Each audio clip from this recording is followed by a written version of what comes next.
ನಾನು ದಿಶಾ ಅಂತ, ಯಡಿಯೂರಪ್ಪನವ್ರ ಮೊಮ್ಮಗಳು. ಸೊ ತಾತನ ಬಗ್ಗೆ ಒಂದು ಇನ್ಸಿಡೆಂಟ್ ಏನು ಹೇಳಬೇಕಂದ್ರೆ, ನಾನು ಯು ಕೆನಲ್ಲಿ ಹೋದ ವರ್ಷ ಓದ್ತಿದ್ದೆ. ತುಂಬ ದಿನ ಆದಮೇಲೆ ತಾತ ನನಗೆ ವಿಸಿಟ್ ಮಾಡೋಕ್ಕೆ ಬಂದಿದ್ದರು, ಒಂದು ಸುಮ್ಮನೆ ಟ್ರಿಪ್ಗೋಸ್ಕರ ಬಂದಿದ್ದರು. ಸೊ ನಾನು ಎಷ್ಟೊಂದು ದಿನ ಆದಮೇಲೆ ಬಂದಿದ್ದಾರಲ್ಲ ತಾತ ಅಂಥೇಳಿ ಯಾವುದಾದ್ರು ರೆಸ್ಟೋರೆಂಟ್ಗಳಿಗೆ ಹೋಗಬೇಕು ಮತ್ತು ಏನೇನು ಮಾಡಬೇಕು ಅಂತೆಲ್ಲ ಲಿಸ್ಟ್ ಮಾಡಿಕೊಂಡು ಅದಕ್ಕೆಲ್ಲ ಬುಕ್ಕಿಂಗ್ ಕೂಡ ಮಾಡಿಟ್ಟಿದ್ದೆ. ಆದರೆ ಅವ್ರು ಬಂದಮೇಲೆ ಫಸ್ಟ್ ಏನು ಹೇಳಿದ್ದು ಅಂದರೆ, ಬಾರೆ ಒಂದು ಒಳ್ಳೆ ಕಡೆ MTR ಅಥವಾ ಸಾಗರ್ ಕರ್ಕೊಂಡೋಗಿ ನಂಗೆ ಒಂದು ದೋಸೆ ಕೊಡಿಸು ಅಂತ ಹೇಳಿದ್ರು. ಸೊ ದೋಸೆ ಅಂದರೆ ಅವ್ರಿಗೆ ಅಷ್ಟೊಂದು ಇಷ್ಟ. ಇಲ್ಲೂ ಅಷ್ಟೇ, ಯಾವಾಗಲೂ ಜನಾರ್ದನ್ ಹೋಟೆಲ್ಗೆ ಹೋಗಿ ದೋಸೆ ತಿಂತಾ ಇರ್ತಾರೆ. ಅಮ್ಮಂಗೆ ಒಂದೊಂದ್ಸಲ ಸಂಜೆ ಟೆನ್ಷನ್ ಆಗ್ತಿರುತ್ತೆ, ಅಯ್ಯೋ ತಾತ ಮನೇಲಿ ತಿಂಡಿ ಮಾಡಿದ್ರು ಹೋಗ್ಬಿಟ್ಟಿದಾರಲ್ಲ ಹೋಟೆಲ್ ತಿಂಡಿ ತಿನ್ನೋಕ್ಕೆ ಅಂತ. ಸೊ ಅದು ಒಂದು ತಾತಂಗೆ ದೋಸೆ ಅಂದರೆ ತುಂಬ ಇಷ್ಟ. ಮತ್ತು ಇನ್ನೂ ಏನಂದರೆ, ಚಿಕ್ಕವರಿದ್ದಾಗ ನಮ್ಮ ಹೆಸರುಗಳೆಲ್ಲ ಅವ್ರಿಗೆ ಆ್ಯಕ್ಚುಲಿ ತಾತಂಗೆ ನಾವು ಯಾರ್ಯಾರು ಏನು ಅಂತ ಗೊತ್ತಿರಲಿಲ್ಲ. ಅವರಿಗೆ ಒಂದು ಚಿಕ್ಕ ಚೀಟಿನಲ್ಲಿ ನಮ್ಮ ಹೆಸರುಗಳೆಲ್ಲ ಬರ್ಕೊಂಡು ಅವ್ರ ಪಾಕೆಟಲ್ಲಿ ಇಟ್ಕೋತಿದ್ರು. ಆಮೇಲೆ ನಮ್ಮ ಹೆಸರುಗಳು ಕೂಡ ಅವ್ರಿಗೆ ಅಷ್ಟು ಕ್ಲಿಯರಾಗಿ ಗೊತ್ತಿರ್ತಿರ್ಲಿಲ್ಲ. ಸೊ ಉಮ್ಮನ ಮಗಳನ್ನ ಕರಿಯೆ, ಪದ್ಮನ ಮಗಳನ್ನ ಕರಿಯೆ, ಹಿಂಗೆ ಮಾತಾಡ್ತಿದ್ರು. ಇತ್ತೀಚಿನ ದಿನಗಳಲ್ಲಿ ಮಾತ್ರ ಅವರಿಗೆ ಆ್ಯಕ್ಚುಲಿ ಫ್ಯಾಮ್ಲಿ ಜೊತೆ, ಮೊಮ್ಮಕ್ಳ ಜೊತೆ ಎಲ್ಲ ಟೈಮ್ಸ್ ಕೊಡೋಕ್ಕಾಗ್ತಿದೆ, ಸಮಯ ಕಳೆಯೋಕ್ಕಾಗ್ತಿದೆ. ಸೊ ಅದು ನಮಗೆ ಇಟ್ಸ್ ನೈಸ್ ನಾವು. ಇಲ್ಲ, ತುಂಬ ಜನ ಇದ್ವಿ, ಅದು ಒಂದು ರೀಸನ್ ಇರ್ಬೋದು. ಮತ್ತು ಇನ್ನೊಂದೇನೆಂದರೆ, ಅವರಿಗೆ ಅಷ್ಟು ಟೈಮ್ ಸ್ಪೆಂಡ್ ಮಾಡೋಕ್ಕೆ ಆಗ್ತಾನೆ ಇರಲಿಲ್ಲ ನಮ್ಮ ಜೊತೆ. ಆ್ಯಕ್ಚುಲಿ ಪೂರ್ತಿ ಹೊರಗೆ ಇದ್ದವರು, ಕೆಲಸ ಮಾಡಿದವರು. ಸೊ ಮನೆಯಲ್ಲಿ ಅಷ್ಟು ಟೈಮ್ ಕಳೀತಿರ್ಲಿಲ್ಲ ಅವರು. ಸೊ ಎರಡೂ ರೀಸನ್ನಿಂದ ಹಿಂಗಾಗ್ತಿತ್ತು. ಅದೇ ಸಿನಿಮಾ ಅಂದರೆ ಅವ್ರಿಗೆ ಆ್ಯಕ್ಚುಲಿ ನೋಡೋಕ್ಕೆ ತುಂಬ ಇಷ್ಟ. ಸಾರಿ, ಒಂದು ನಿಮಿಷ, ನಿಮ್ಮನ್ನು ನೋಡ್ಕೊಂಡು ಮಾತಾಡೋದು ಅಥವಾ ಕ್ಯಾಮ್ರಾನ ನೋಡಿ? ಓಕೆ. ಅದೇ ಸಿನಿಮಾ ಅಂದರೆ ಅವ್ರಿಗೆ ಆ್ಯಕ್ಚುಲಿ ತುಂಬ ಇಷ್ಟ, ಬಟ್ ಟೈಮ್ ಆಗ್ತಿರ್ಲಿಲ್ಲ. ಸೊ ನಾವೆಲ್ಲ ಒಂಚೂರು ನೋಡಿ ಪ್ಲ್ಯಾನ್ ಮಾಡಿ ಯಾವುದಾದ್ರು ನೋಡ್ಬೋದು ಅಂತ ಕರ್ಕೊಂಡು ಹೋಗ್ತಿದ್ವಿ. ಇತ್ತೀಚಿನ ದಿನಗಳಲ್ಲಿ ಆ್ಯಕ್ಚುಲಿ ಅಷ್ಟು ಹೋಗಿಲ್ಲ, ಬಟ್ ಯೂಶ್ವಲಿ ಸೇರಿದಾಗ ಒಟ್ಟಿಗೆ ಕೂತ್ಕೊಂಡು ಮಾತಾಡ್ತೀವಿ. ಅವ್ರಿಗೆ ಆ ಥರ ಅವ್ರ ಮನೆಯಲ್ಲೇ ಕೂತ್ಕೊಂಡು ಒಂಚೂರು ಮಾತಾಡಿ, ಅಥವಾ ಇಲ್ಲೇ ಎಲ್ಲರೂ ಹತ್ತಿರ ರೆಸ್ಟೋರೆಂಟ್ ಅಥವಾ ಊಟಕ್ಕೆ ಹೋಗೋದು, ಆ ಥರ ಇಷ್ಟ ಅಷ್ಟೇ. ಆಫ್ಕೋರ್ಸ್ ನಮ್ಮ ಇಂಟ್ರೆಸ್ಟ್ಗಳಲ್ಲಿ ತುಂಬ ಅವ್ರಿಗೂ ಒಂಥರ ಕುತೂಹಲ ಇರುತ್ತೆ. ಮೀಟ್ ಮಾಡಿದಾಗೆಲ್ಲ ಕೇಳ್ತಾ ಇರ್ತಾರೆ. ನಮಗೆ ಇದನ್ನೇ ಮಾಡಿ ಅದನ್ನೇ ಮಾಡಿ ಅಂತೇನು ಹೇಳಿಲ್ಲ. ಅವ್ರದ್ದೇನಾದ್ರು ಒಂದೆರಡು ಸಜೆಷನ್ ಇದ್ದರೆ ಅವ್ರ ಅನಿಸಿಕೆಗಳನ್ನು ಹೇಳ್ಕೊಬೋದು, ಬಟ್ ನಮಗೆ ಇದನ್ನೇ ಮಾಡಿ ಅಂತ ಫೋರ್ಸ್ ಮಾಡಿದ್ದು ಯಾವತ್ತೂ ಹಾಗೇನಿಲ್ಲ. ಸೇರಿದಾಗೆಲ್ಲ ಅದೇ ಕ್ಯಾಶುವಲ್ಲಾಗೆ ಮಾತಾಡ್ತಿರ್ತೀವಿ. ರಾಜಕೀಯದೆಲ್ಲ ನಮ್ಮ ಜೊತೆ ಅಷ್ಟೇನು ಮಾತಾಡಲ್ಲ. ಸೊ ನಾವೆಲ್ಲ ಒಂಥರ ವೈಯಕ್ತಿಕವಾಗಿ ಒಂಚೂರು ಪರ್ಸ್ನಲ್ ಇದನ್ನೇ ಮಾತಾಡ್ತಿರ್ತೀವಿ. Of course TV. ಮತ್ತು ಸೋಷಿಯಲ್ ಮೀಡಿಯಾನಲ್ಲಿ ಕಾಮೆಂಟ್ಸ್ ಏನೇನು ಬರುತ್ತೋ ಆಫ್ಕೋರ್ಸ್ ನೋಡ್ತಾನೆ ಇರ್ತೀವಿ. ಬೇಡ ಅಂದರೂ ನಮಗೆ ಅದು ಬರ್ತಾನೆ ಇರುತ್ತೆ ಸುತ್ತದಿಂದ. ಆದರೆ ಅದೆಲ್ಲ we have to take it with a grain of salt. So ಏನು ಪರ್ಸ್ನಲ್ ಆಗೇನು ತೊಗೊಳಕ್ಕಾಗಲ್ಲ. ಆಫ್ಕೋರ್ಸ್ ಬೇಜಾರಾಗುತ್ತೆ ಒಂದೊಂದ್ಸಲ ಇದನ್ನೆಲ್ಲ ನೋಡಿದಾಗ, ಬಟ್ ಅವರು ನಾವು ಹತ್ತಿರದಿಂದ ನೋಡಿರೋದ್ರಿಂದ ಆ ಥರ ಏನೋ ಅಷ್ಟೇನು ಎಫೆಕ್ಟ್ ಆಗಲ್ಲ ಅಂತ ಅನ್ಕೋತೀನಿ. ಆ್ಯಕ್ಚುಲಿ ಇನ್ಕ್ರೆಡಿಬ್ಲಿ ಗ್ರೇಟ್ಫುಲ್ ಅವ್ರನ್ನ ಇಷ್ಟು ಹತ್ತಿರದಿಂದ ನೋಡಿರೋದಕ್ಕೆ. ಒಂದೊಂದ್ಸಲ ನಮಗೆ ಅದು ಎಷ್ಟು ಅಭ್ಯಾಸ ಆಗೋಗಿರುತ್ತೆ ಅಂದರೆ, ತಾತನ ನೋಡಿ we have to take a step back, ಆಮೇಲೆ ಯೋಚನೆ ಮಾಡಿ, ನಾನು ಇಂಥವ್ರ ಮೊಮ್ಮಗಳು ಅಂತ ಹೇಳಿ ಅಂದ್ಕೊಂಡು ಇಟ್ಸ್ ಸಮಥಿಂಗ್ ಟು ಚೆರಿಷ್. ಅವ್ರನ್ನ ಆಫ್ಕೋರ್ಸ್ ಹತ್ತಿರದಿಂದ ನೋಡಿದ್ದೀವಿ.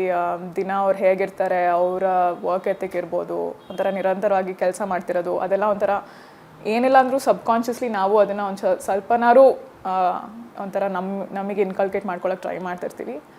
So it's moment of pride for all of us and we keep talking about it. ನಮ್ಮ ಫ್ಯಾಮಿಲಿ ಮಧ್ಯನಾಗಲಿ, ಕಸಿನ್ಸ್ ಮಧ್ಯನಾಗಲಿ ಒಂಥರ ಎಲ್ಲ ಮಾತಾಡ್ಕೋತಾ ಇರ್ತೀವಿ. So it's nice. ಇಲ್ಲ, ಆ್ಯಕ್ಚುಲಿ ನನ್ನ ಫ್ರೆಂಡ್ಸ್ ಏನಂತಿರ್ತಾರೆ ಅಂದರೆ, ನೀನು ಯಾಕೆ ಯಾರಿಗೂ ಹೇಳ್ಕೊಳ್ಳಲ್ಲ ಅಂತ ಉಲ್ಟಾ ಹೇಳ್ತಿರ್ತಾರೆ. ಸೊ ನಮಗೆ ಮುಂಚೆನೂ ಅದನ್ನೇ ಹೇಳ್ಕೊಟ್ಟಿದ್ದಾರೆ. ಇದನ್ನು ಹೇಳ್ಕೊಳ್ಳೋದಾಗಲಿ ಅಥವಾ ಇವ್ರ ಮೊಮ್ಮಗಳು ಅಥವಾ ಈ ಫ್ಯಾಮ್ಲಿಯಿಂದ ಬರ್ತೀನಿ ಅಂತ ಯಾವತ್ತೂ ಹೇಳ್ಕೊಂಡಿಲ್ಲ. ಆ್ಯಂಡ್ ನನ್ನ ಸುತ್ತಲೂ ಆ ಥರ ಜನ ಇದ್ದಾರೆ. So I think I am lucky in that way. So ಆ ಥರ ಏನೂ ಹೇಳ್ಕೊಂಡಿಲ್ಲ ಯಾವತ್ತೂ. ಇಲ್ಲ, ಆ್ಯಕ್ಚುಲಿ ತಾತ ನನ್ನ ಕಾಲೇಜ್ಗೆ ಅಥವಾ ಸ್ಕೂಲಾಗಲಿ ಇಲ್ಲ ಯಾವತ್ತೂ ಬಂದಿಲ್ಲ. ಇವಾಗ ಯೋಚನೆ ಮಾಡ್ತೀನಿ. ಇಲ್ಲ ಅಲ್ಲಿ ಅದೇನೆ ಮೆಮೊರೇಬಲ್ ಏನಂದರೆ, ಈ ಟ್ರಿಪ್ನಲ್ಲಿ ಅಗೇನ್ ನಾನು ಇಷ್ಟೊಂದು ಕೂತ್ಕೊಂಡು ಪ್ಲ್ಯಾನ್ ಮಾಡಿದ್ದೆ, ಇಲ್ಲ ಕರ್ಕೊಂಡು ಹೋಗ್ಬೇಕು ತಾತನ ಅಂತ. ಅದೇ ಜಾಗಗಳನ್ನ ಸುಮ್ಮನೆ ನೋಡ್ತಾ ಇದ್ರು, ಬಟ್ ಕೊನೆಗೆ ಅವ್ರಿಗೆ ಮ್ಯಾಕ್ಸಿಮಮ್ ಖುಷಿ ಎಲ್ಲಿ ಸಿಕ್ಕಿದ್ದು ಅಂದರೆ, ಒಂದು ಸರ್ಕಲಲ್ಲಿ ಸುಮ್ಮನೆ ಒಂದು ಸೈಡಲ್ಲಿ ಬೆಂಚ್ ಮೇಲೆ ಕೂತ್ಕೊಂಡು ಜನ ನೋಡ್ತಾ ಕೂತಿದ್ರು. ಅದನ್ನು ಅಲ್ಲೇ ಆ್ಯಕ್ಚುಲಿ ಜಾಸ್ತಿ ಟೈಮ್ ಕಳೆದಿದ್ದು ತಾತ, ನಿಜವಾಗ್ಲೂ ಹೇಳಬೇಕಂದ್ರೆ. ಸೊ ಈ ಥರ ಅವ್ರಿಗೆ ಒಂಥರ ಹೀ ಲೈಕ್ಸ್ ದ ಸಿಂಪ್ಲರ್ ಥಿಂಗ್ಸ್ ನಾವು ನೋಡಿರೋದ್ರಿಂದ. ಪರ್ಚೇಸಿಂಗು ಅಷ್ಟೇ, ನೀವು ನೋಡಿದ್ದೀರಾ ಅವ್ರು ಯಾವಾಗಲೂ ಹಾಕೊಳ್ಳೋದು ಆ ಬಿಳಿ ಸಫಾರಿ ಅಷ್ಟೇ. ಅವ್ರ ವಾರ್ಡ್ರೋಬ್ ನಾನು ಲಿಟ್ರಲಿ ಮೊನ್ನೆ ತಾನೇ ಹೋಗಿ ಹಿಂಗೆ ಓಪನ್ ಮಾಡಿದೆ, ಇರೋದು ಒಂದು 5 ಸಫಾರಿ ಸೂಟು ಎಲ್ಲ ಡ್ರೈ ಕ್ಲೀನಾಗಿ ಬಂದಿರುತ್ತೆ ಅಷ್ಟೇ. ಅದು ಬಿಟ್ಟರೆ ಆ್ಯಕ್ಚುಲಿ ಪರ್ಚೇಸ್ ಮಾಡೋದಾಗಲಿ ಏನೂ ಇಲ್ಲ. ಇನ್ಫ್ಯಾಕ್ಟ್ ನನಗೆ ಮತ್ತು ನನ್ನ ಕಸಿನ್ಸ್ಗೆಲ್ಲ ಹೇಳ್ತಾಯಿದ್ರು, ಏನಾದ್ರು ತೊಗೊಳ್ಳಿ ಏನಕ್ಕೆ ಸುಮ್ಮನೆ ಓಡಾಡ್ತಿದ್ದೀರಾ ಅಂತ. ಸೊ ಆ ಥರ ಅವರಿಗೆ ಅಷ್ಟೊಂದು ವಸ್ತುಗಳು ಅದ್ರ ಬಗ್ಗೆ ಏನು ತೊಗೊಳೋದು ಇಂಟ್ರೆಸ್ಟ್ ಇಲ್ಲ. ಬಟ್ ನಮಗೆಲ್ಲ ಪಾಪ ಯಾವಾಗಲೂ ಕೊಡಿಸ್ತಾ ಇರ್ತಾರೆ. ಇಲ್ಲ, ಪೊಲಿಟಿಕಲಿ ನಮ್ಗೆ ಆ್ಯಕ್ಚುಲಿ ಯಾರಿಗೂ ಕಸಿನ್ಸ್ಗಾಗಲಿ ನನಗಾಗಲಿ ಯಾರಿಗೂ ಆಸಕ್ತಿ ಇಲ್ಲ. ಅದು ಕಷ್ಟದ್ದು ಫೀಲ್ಡ್ ಕೂಡ. ಸೊ ನಮಗೆ ನೋಡಿದ್ದೀವಿ ಹತ್ತಿರದಿಂದ. ಸೊ ಆ ಥರ ಏನೋ ಆಗೋದೂ ಇಲ್ಲ ನಮ್ಮ ಕೈಲಿ ಆ್ಯಂಡ್ ಆಸಕ್ತಿನೂ ಇಲ್ಲ ಅಂತ ಹೇಳ್ತೀನಿ. ಅವ್ರು ನೋಡೋದ್ರಿಂದ ಆ್ಯಕ್ಚುಲಿ ನನಗೇನು ಅನಿಸಿದೆ ಅಂದರೆ ಪರ್ಸ್ನಲಿ ಅವ್ರು ಸೋಲನ್ನು ಹೇಗೆ ತೊಗೋತಾರೋ ಅದು that is very inspiring to me. So ಏನೇ ಆಗಿರಲಿ ಅವರು ಯಾವತ್ತೂ ಕೂತ್ಕೊಂಡು ನಂಗೆ ಹಿಂಗೆ ಆಗೋಯ್ತು ಅಥವಾ ಈ ಕಷ್ಟದಲ್ಲಿ ನಾನು ಇಷ್ಟೊಂದು ಅನುಭವಿಸಿದೆ ಆ ಥರ ಯಾವತ್ತೂ ನಾವು ನೋಡೂ ಇಲ್ಲ. ಇನ್ಫ್ಯಾಕ್ಟ್ ತುಂಬ ಕ್ವಿಕ್ಕಾಗೆ ನೆಕ್ಸ್ಟ್ ಏನು ಇದರಿಂದ ಹೊರಗಡೆ ಹೇಗೆ ಬರೋದು ಆ ಥರ ಮಾಡಿದ್ದಾರೆ ಅಷ್ಟೇ. ಸೊ ಅದನ್ನು ನಾನು ಒಂಚೂರಾದರೂ ಇನ್ಕಲ್ಕೇಟ್ ಮಾಡೋಕ್ಕೆ ಟ್ರೈ ಮಾಡಿದ್ದೀನಿ. So that is something that I want to do. And ನನ್ನ ಗೋಲ್ಸಿಗೆ ತಾತ ಅದೇ ಅಫ್ಕೋರ್ಸ್ ಯಾವತ್ತೂ ಏನು ಇದನ್ನು ಮಾಡಬೇಡ ಅಂತ ಹೇಳಿಲ್ಲ. ಏನೇ ಮಾಡಲಿ, ಎಜುಕೇಷನ್ ಆಗಿರಲಿ, ಇವಾಗ ಕೆಲಸ ಮಾಡೋದಾಗಿರಲಿ, ಯಾವಾಗಲೂ ಸಪೋರ್ಟಿವ್ ಆಗೇ ಇರ್ತಾರೆ. ಏನೇ ಮಾಡಿದ್ರೂ ಚೆನ್ನಾಗಿ ಮಾಡಿ, ಒಂಚೂರು ಜನನ ತಲೆಯಲ್ಲಿ ಇಟ್ಕೊಂಡು ಮಾಡಿ ಅಂತ ಹೇಳ್ತಾರೆ ಅಷ್ಟೇ.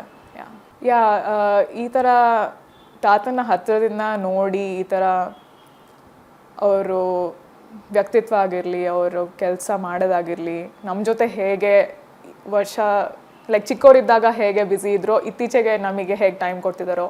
So all that is very precious and of course very grateful to be a part of this family and his grand daughter.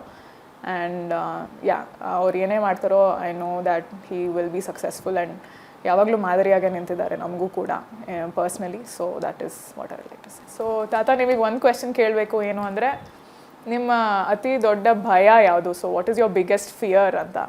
Because ನಾವು ಇದುವರೆಗೂ ನಿಮ್ಮನ್ನು ನೋಡಿದ್ದೀವಿ, ಯಾವುದಕ್ಕೂ ಭಯ ತೋರಿಸಿಲ್ಲ ನೀವು. ಸೊ ನಿಮ್ಮ ಮನಸ್ಸಲ್ಲಿ ಯಾವ್ದಾದ್ರು ಫಿಯರ್ ಇದೆಯಾ ಅಂತ ನನಗೆ ಗೊತ್ತಾಗಬೇಕು.